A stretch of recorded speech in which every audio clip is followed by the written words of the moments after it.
بسم الله الرحمن الرحيم.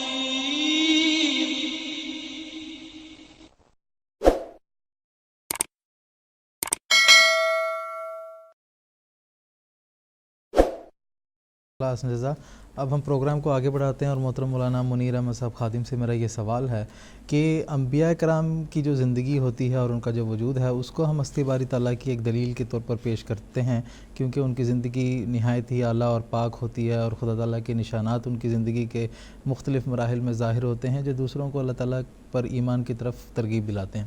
لیکن یہاں پر دوسرے جو دہریت کو ماننے والے لوگ ہیں وہ یہ سوال اٹھاتے ہیں تو اگر انبیاء کرام خدا تعالیٰ کی ہستی کے دلیل کے طور پر پیش کیے جاتے ہیں تو مختلف جو انبیاء دنیا میں آئے ہیں ان کی تعلیمات میں اختلافات کیوں ہیں؟ تو اس سوال کا جو جواب ہے میں آپ سے جاننا چاہتا ہوں۔ انبیاء کی تعلیمات میں اختلافات کیوں ہیں، اس سوال کو ذرا تھوڑا سا سنبھال کے رکھیں۔ مجھے وہ آدم علیہ السلام کے بارے میں جو انہوں نے سوال کیا تھا نا، وہ کشف حضرت محی الدین ابن عربی کا لکھا ہوا مل گیا ہے، میں وہ ذرا سنا دیتا ہوں۔ وہ کشف یہ ہے کہ رویا میں دیکھا خانہ کعبہ کا طواف کر رہا ہوں، یعنی حضرت محی الدین ابن عربی رحمۃ اللہ علیہ نے، کہ رویا میں دیکھا خانہ کعبہ کا طواف کر رہا ہوں، اس وقت کچھ اور لوگ بھی طواف کر رہے ہیں اور یہ شعر پڑھتے ہیں، لقد طفنا کما طفتم سنینا بہذا البیت ترا اجمعینا، یعنی ہم سب نے بھی اسی طرح سالوں اس گھر کا طواف کیا جس طرح تم نے اس گھر کا طواف کیا ہے۔ وہ کہتے ہیں میں نے ان میں سے ایک شخص سے بات کی، اس نے کہا میں تمہارے پہلے باپ دادوں میں سے ہوں۔ میں نے پوچھا آپ کو کتنا عرصہ گزرا؟ کہنے لگے 40,000 سال سے زیادہ۔ اس پر میں نے کہا آدم کو تو اتنا عرصہ نہیں گزرا۔ اس نے کہا تم کون سے آدم کی بات کرتے ہو؟ وہ جو تم سے سب سے زیادہ قریب ہے، یعنی 7,000 سال والا، یا کسی اور کے متعلق؟ کہتے ہیں میں اس جواب کو سن کر مجھے نبی کریم صلی اللہ علیہ وسلم کی وہ حدیث یاد آ گئی کہ اللہ تعالیٰ نے 1,00,000 آدم پیدا کیے، یہ حدیث ہے۔ اس پر میں نے اپنے دل میں کہا کہ وہ جد اکبر ان میں سے ایک ہوں گے۔ یہ ان کی کتاب ہے فتوحات مکیہ، اس میں اس کا یہ حوالہ ہے۔ اب یہ جو آپ نے فرمایا تھا کہ انبیاء علیہ السلام اللہ کے اگر ہستی باری تعالیٰ کی دلیل ہیں تو کیا ان کی تعلیمات میں اختلاف کیوں ہے؟ یہ تو بڑا عجیب سا سوال ہے، ایسا لگتا ہے بنایا گیا سوال۔ انبیاء علیہ السلام کی تعلیمات میں تو کوئی اختلاف ہے ہی نہیں۔ بنیادی جو ان کی باتیں انہوں نے پیش کی تھیں ان باتوں میں کوئی اختلاف نہیں ہے، بلکہ نہایت تعجب انگیز بات ہے کہ شروع سے جب سے کہ سلسلہ ہدایت شروع ہوا اور جو بھی صحیفے دستیاب ہیں مختلف ادوار میں مختلف جگہوں پر، ان سب میں ایک بات تو مساوی ہے کہ اس دنیا کا پیدا کرنے والا کوئی موجود ہے، اس دنیا کا پیدا کرنے والا ایک ہے، اور پھر سب میں جو بنیادی باتیں ہیں کہ انسان کو انسان سے تعلق محبت کا ہونا چاہیے، اخلاقی اعتبار سے جو سچائی کی بنیادی تعلیم ہے وہ آپ دیکھ لیں ہر ایک میں ایک جیسی پائی جاتی ہیں۔ اختلاف کوئی نہیں ہے۔ یہ اختلاف اگر ہم کو نظر آتا ہے تو یہ بعد میں کچھ مفاد پرستوں نے انبیاء علیہ السلام کی تعلیمات کے اندر ان باتوں کو ملا دیا ہے۔ مثال کے طور پر انجیل کو آپ پڑھ لیں تو اس میں تو انجیل میں صاف لکھا ہوا ہے، میں آپ کو انجیل کا حوالہ سناتا ہوں کہ ہمیشہ کی زندگی یہی ہے کہ وہ تجھ کو اکیلا سچا خدا اور یسوع مسیح کو جس کو تو نے بھیجا ہے جانے۔ تو اکیلے خدا کی تعلیم ہے، اور پھر اسی کتاب میں ملاوٹ کر دی کہ تثلیث بھی ہے، حالانکہ اس تثلیث کو وہ تثلیث خدا کے وجود کے حوالے سے جو ہے وہ ماننے کے قابل نہیں ہے۔ توحید تو ماننے کے قابل ہے۔ اسحاق نیوٹن جو 17ویں صدی عیسوی سے لے کے 18ویں صدی عیسوی کا ایک بڑا عظیم الشان سائنسدان گزرا ہے، وہ اس نے وہ عیسائیت سے بیدار ہوا، یہاں تک کہ اس نے وہ جو آکسفورڈ یونیورسٹی سے وظیفہ ملتا تھا اس کی بھی قربانی کر دی پادریوں نے وہ وظیفہ اس سے چھڑوا لیا، اس کی جو فیلوشپ، اس کی جو ممبرشپ تھی اس سے اس کو نکال دیا۔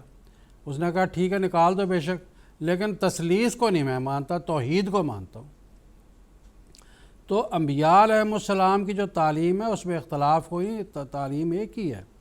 اب ہندوؤں کی طرف آپ آ جائیں، آپ ویدوں کو پڑھ لیں، اس میں بھی جا بجا لکھا ہوا ہے کہ خدا جو ہے ایک ہے، وہی راجا ہے اس سنسار کا، اور یہی گیتا میں بھی لکھا ہوا ہے۔ لیکن ان کتابوں کے اندر چونکہ ان کا اللہ تعالیٰ نے وعدہ نہیں لیا تھا کہ یہ کتابیں جو ہے محفوظ رہیں گی، جیسی نازل ہوئی ہیں ویسے ہی جو ہے وہ خالص طور پر رہ سکیں گی، اس لیے ان کتابوں کے اندر بگاڑ پیدا ہو گیا۔ باقی رہا کہ ہم نے میں صرف بنیادی تعلیمات کے حوالے سے بات کر رہا ہوں کہ بنیادی تعلیمات سب کے اندر ایک ہیں۔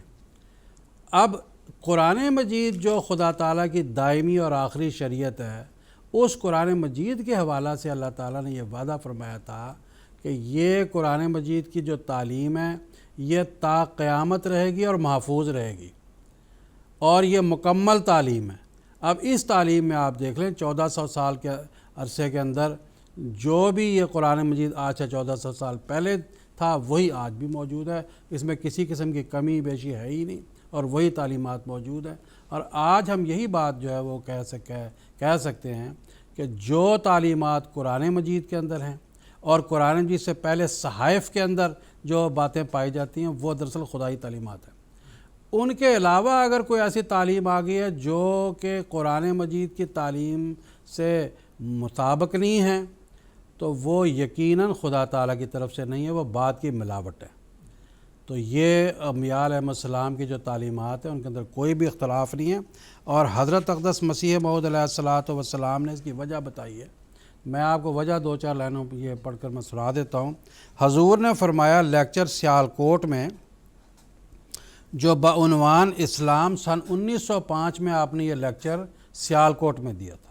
حضور فرماتے ہیں کہ دنیا کے مذاہب پر اگر نظر کی جائے تو معلوم ہوگا کہ بجز اسلام ہر ایک مذہب اپنے اندر کوئی نہ کوئی غلطی رکھتا ہے، اور یہ اس لیے نہیں کہ در حقیقت وہ تمام مذاہب ابتدا سے جھوٹے تھے، اس لیے نہیں ہیں، بلکہ اس لیے کہ اسلام کے ظہور کے بعد خدا نے ان مذاہب کی تائید چھوڑ دی، اور وہ اس باغ کی طرح ہو گئے جس کا کوئی باغبان نہیں۔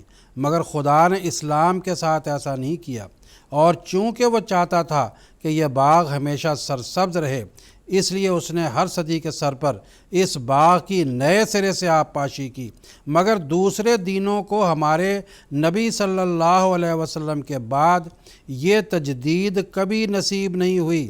مثلاً عیسائیت کے مذہب کو دیکھ لو کہ وہ ابتدا میں کیسے پاک اصول پر مبنی تھا، لیکن حضرت مسیح علیہ السلام کے بعد مسیحیوں کا خدا ایک اور خدا ہو گیا جس کا تورات کی تعلیم میں کچھ بھی ذکر نہیں۔